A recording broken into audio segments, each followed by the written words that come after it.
Moi, je vais dormir chez toi, ok? Allô?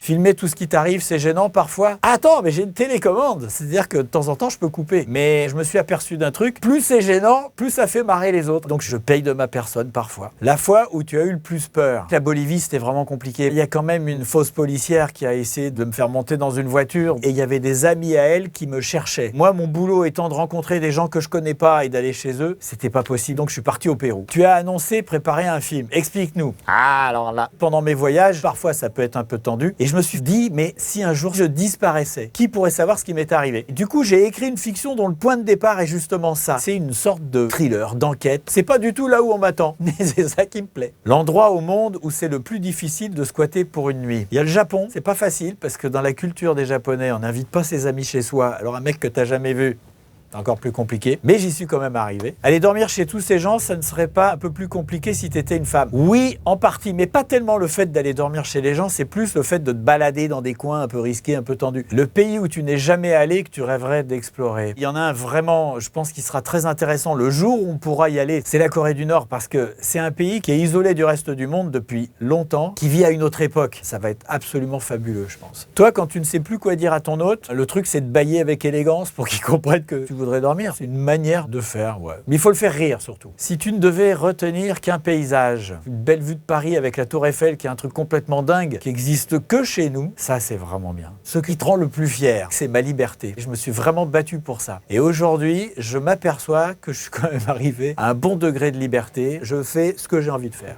Voilà. Je sais pas si je vais être super bien installé, moi.